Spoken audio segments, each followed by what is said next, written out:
Alors je vais parler dans cette vidéo du nœud nord en maison 2 ou alors dans le signe du taureau et du nœud sud qui donc forcément se trouve soit en maison 8 soit dans le signe du scorpion. Donc c'est sûr que quand on est dans un axe maison 2, maison 8 ou taureau-scorpion, on est vraiment sur un axe qui touche l'instinct de survie, comment on pourvoit à ses besoins. Donc c'est sûr que quand on a un nœud nord en maison 2 et ou en taureau, on va être confronté à, alors d'une part à l'aspect matériel de notre existence, à l'argent, on va être d'une autre part confronté à tout ce qui nous rapporte à la matière en général. Donc la première matière est organique, donc tout ce qui nous confronte à la nature, tout ce qui nous confronte aussi à utiliser notre corporalité pour vivre cette matière. Donc les sens, la vue, le toucher, le goût, toutes ces choses-là. Tout en fait, tout ce qui nous rapporte à la matière, mais aussi tout ce qui nous rapporte à la valeur des choses, à notre système de valeurs, aux traditions, parfois la nourriture aussi. Donc c'est clair que le taureau et l'énergie de la maison 2, on est dans quelque chose qui se rapporte au bien, au fait d'accumuler des ressources pour pouvoir vivre. Et forcément, si on a le nœud sud en maison 8 ou en scorpion, au niveau de l'argent, au niveau du concret, la maison 8 et ou le signe du scorpion ont plus un lien, enfin, surtout la maison 8, quand on a un nœud sud en maison 8, on est surtout axé sur l'argent des autres. Donc ça peut être des héritages, ça peut être de l'argent qu'on reçoit d'une façon ou d'une autre pour une raison ou une autre. Donc si je dois me concentrer juste au niveau de l'argent, pour vous, votre chemin de vie, c'est d'aller vers une autonomie financière, vers le fait de trouver vous-même comment pourvoir à vos besoins déjà. Mais au niveau plus profond, c'est surtout de quitter toutes des choses qui vous tourmentent inconsciemment. Ça peut être des névroses, ça peut être des peurs, des obsessions, des envies de contrôle, de pouvoir sur l'autre, ou des abus, des envies d'abuser consciemment ou inconsciemment les autres, ou de vous-même, d'avoir vécu des abus qui vous ont fait mal, qui vous ont sclérosé dans votre personnalité ou dans votre vie, d'avoir peut-être été confronté à la mort, au deuil. Toutes ces choses-là sont des thématiques que vous avez pu connaître en début de vie ou alors dans vos récentes vies passées, voire dans la récente vie karmique avant de vous incarner dans celle-ci. Donc c'est pas toujours facile d'avoir un nœud sud en maison 8 ou en scorpion parce qu'on peut être confronté à des choses qui sont un peu destructrices par le passé en fait. C'est des choses que inconsciemment on connaît et qui quelque part justement sont encore inconsciemment présentes. Et du coup, c'est des thématiques parfois un peu difficiles qui peuvent nous tourmenter. Donc peut-être, alors c'est pas le cas de tout le monde, il faut voir peut-être comment être respecté ces nœuds lunaires et le thème, peut-être certaines personnes vont venir au monde et elles vont vivre déjà dès la naissance, dès les débuts de vie, les premières années, des choses difficiles dans leur environnement familial, soit par rapport à des thématiques, encore une fois, d'argent, soit tout simplement parce qu'il y a des crises, il y a des choses violentes qui s'y passent, où il y a une tristesse, il y a quelque chose de lourd. En tout cas, c'est pas toujours fun, c'est pas toujours joyeux. Et si c'est pas dans ce sens-là et que c'est plus dans le sens de l'argent, on peut tout simplement peut-être arriver au monde ou avoir connu des thématiques où on est peut-être dans des familles qui ont de l'argent ou qui ont de suite été confrontées à des questions d'héritage, qu'il y a eu des crises par rapport à de l'argent. Peu importe en fait ce qui résonne avec vous, mais c'est vrai que c'est pas toujours simple d'avoir des débuts ou des restes de mémoire de vie passée. Donc le nœud sud en maison 8 ou en scorpion, c'est pour ça que ce sera très intéressant de voir le reste du thème, voir comment sont aspectés ces nœuds lunaires. En tout cas, ce qui est sûr, c'est que pour vous, votre chemin et donc aussi votre piège, c'est d'être fixé en fait sur des choses difficiles, sur des crises, sur peut-être des traumas, des choses qui ont été dures à vivre et inconsciemment peut-être ça risque encore de vous tirer vers le bas. Donc pour vous le but c'est de renaître, c'est de quitter cette complaisance, peut-être parfois inconsciente aussi, à rester dans des trucs sombres, à une vision sombre, pessimiste de la vie et des choses difficiles, dans des comportements peut-être soi-même destructeurs, violents vers les autres. C'est de quitter en fait, je dirais de quitter vos propres enfers pour remonter, comme une plante en fait qui pousse là avec la racine, là, de remonter cette racine-là et hop, de sortir de terre et de vous épanouir sur terre. D'incarner pleinement la matérialité, d'incarner pleinement, de vous enraciner en fait dans la matière. Donc pour vous, votre chemin de vie, c'est une expérience de matière, c'est une expérience d'enracinement, c'est une expérience de trouver vous-même de façon autonome comment pourvoir à vos besoins. Donc comment vous gagner de l'argent, comment vous nourrir à la fin du mois, comment réussir, peut-être financièrement, et donc mettre beaucoup d'énergie dans ça. Pour d'autres, si ça va être l'autre aspect du taureau, peut-être comment défendre ou ramener à la surface certaines valeurs traditionnelles, donc voilà, certaines traditions, peut-être comment vivre ce rapport à l'environnement, à la nature, parce que la première matière, je la rappelle, elle est organique, c'est notre terre sur laquelle on a nos pieds, parce que l'argent c'est bien joli, mais si les banques ferment, il nous reste quoi? Il nous reste la terre. Donc comment on vit en fait ce rapport à la terre?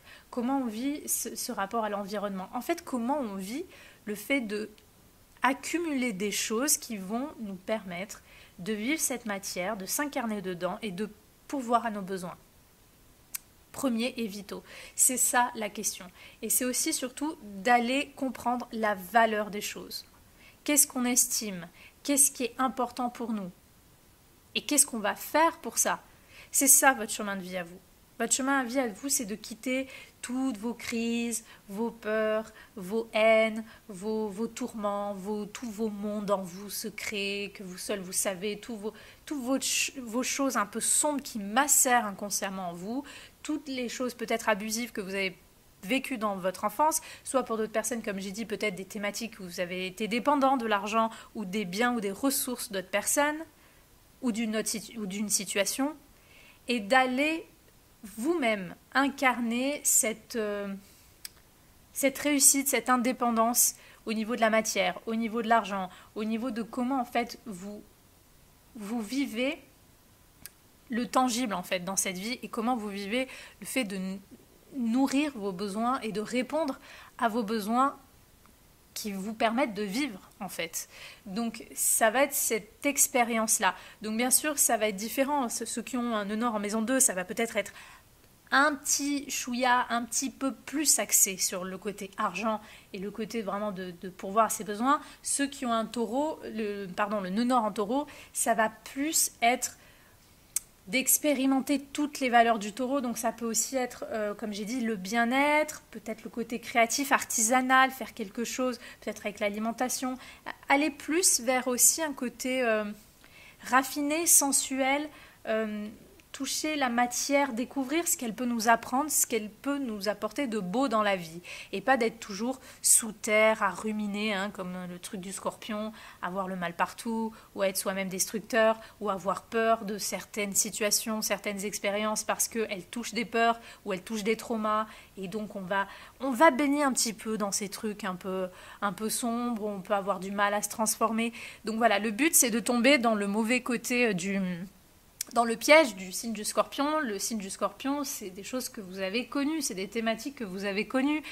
Donc si vous avez un nœud sud en scorpion ou des personnes qui ont un nœud sud en maison 8, comme je l'ai dit, vous pourriez même karmiquement avoir des vies, avoir vécu par exemple une vie passée qui a été très difficile, une mort violente, vous avez été tué, vous avez été violé, vous avez vécu des dettes, des crises, des pertes avec de l'argent, vous avez perdu justement des personnes chères à votre cœur, vous avez vécu des choses qui peuvent être violentes, ça peut rester dans vos mémoires et vous pourriez vous-même avoir été comme ça. C'est-à-dire que vous pourriez avoir des mémoires de vie passée où vous-même vous avez peut-être été quelqu'un de despotique, de destructeur, de violent, peut-être vous avez tué, vous avez fait des choses graves à d'autres personnes, parce qu'on est dans ce nœud sud en scorpion et où en maison 8 on peut avoir connu ces thématiques-là. Je rappelle que la maison 8 c'est le signe du scorpion, c'est aussi relié à la sexualité. Donc peut-être qu'il y a eu des thématiques de sexualité en début de vie, ça peut être des abus, ou tout simplement que vous avez vécu ou que vous avez commis. Ça peut être des choses, justement, encore une fois, dans des vies passées, où vous avez abusé sexuellement d'autres personnes, où vous avez été abusé, ou tout simplement peut-être vous avez travaillé, vous avez vécu des vies dans des industries sexuelles. Donc voilà, en tout cas, tous ces côtés un petit peu sombres, un petit peu tabous, ça peut être des peurs, ça peut être des choses un peu, comme j'ai dit, un peu difficiles, qui ont poussé à des crises. Toutes ces choses-là sont des choses que vous en ayez conscience ou non, et justement souvent c'est inconscient, vu qu'on est dans le secteur de l'inconscient, donc c'est des choses qui sont dans votre inconscient. Et c'est des choses que vous devez, c'est des thématiques, c'est des comportements peut-être répétitifs, des façons de voir la vie, des façons de vivre, dont vous devez vous détacher aujourd'hui. Parce que votre but, c'est plus de baigner dans ces jeux de pouvoir, d'avoir besoin d'avoir du pouvoir sur les autres ou d'attirer des situations ou une situation où d'autres personnes vont avoir du pouvoir sur vous. Non, votre but à vous, c'est d'aller vraiment vivre le moment présent, de vous enraciner sur cette terre et on va dire de trouver la beauté, d'estimer, d'apprendre à estimer ce qui est important pour vous, ce qui peut être beau sur cette terre, d'aller voilà vers l'estime des choses, vers la valeur des choses, de toucher, de comprendre la valeur des choses et surtout la valeur d'être en vie pleinement incarné sur terre. C'est ça votre chemin de vie. Votre chemin de vie vous amènera donc à expérimenter la matière sous toutes ses formes. Et forcément, vu qu'on est dans des sociétés où la matière passe beaucoup, aujourd'hui on est dans un côté très matérialiste, donc elle passe beaucoup par l'argent, forcément les thématiques d'argent vont être présentes dans votre vie. Vous allez voir que soit vous allez avoir de l'argent ou réussir à faire des choses où vous allez bien gagner votre vie, ou alors vous allez rêver de pouvoir bien gagner votre vie. En tout cas, il va y avoir des thématiques d'argent, il va y avoir des thématiques de toute expérience, de toute situation, de toute façon, qui vont vous ramener au tangible, au concret et à la matière sous toutes ses formes. Donc voilà, à vous de voir comment ça va se traduire chez vous. Bien sûr, il faut voir, alors pour ceux qui ont le nœud nord en maison 2, dans quel signe, pour ceux qui ont le nœud nord en taureau, dans quelle maison, comment sont aspectés ces nœuds, quel est le reste de votre thème, etc. etc. Bien sûr, je le rappelle, l'astrologie, c'est un paramètre de plusieurs choses, c'est tout un ensemble de choses, il faut voir plusieurs paramètres, donc à vous de voir en fait. Qu'est-ce qu'a à vous dire ce nœud nord et ce nœud sud? Mais voilà, quittez ce côté un petit peu destructeur ou faites-vous aider, faites-vous soigner si vous avez vécu des situations, des personnes difficiles avec vous, ou destructrices, ou des choses qui vous ont blessé, qui vous ont marqué, qui vous ont fait alimenter une haine, qui vous ont... Bref, tout des choses un peu extrêmes en fait. Tout ce qui est extrême, tout ce qui est provoquant, tout ce qui est pessimiste, tout ce qui baigne dans vos mondes infernaux en fait. Quittez ces mondes-là, remontez à la surface et touchez l'abondance sur Terre. Trouvez comment pourvoir à vos besoins, trouvez comment incarner cette matérialité, trouvez la beauté dans les choses, trouvez ce qui peut être estimable à vos yeux et faites-le valoir parce que c'est ça que vous serez amené à expérimenter dans cette vie.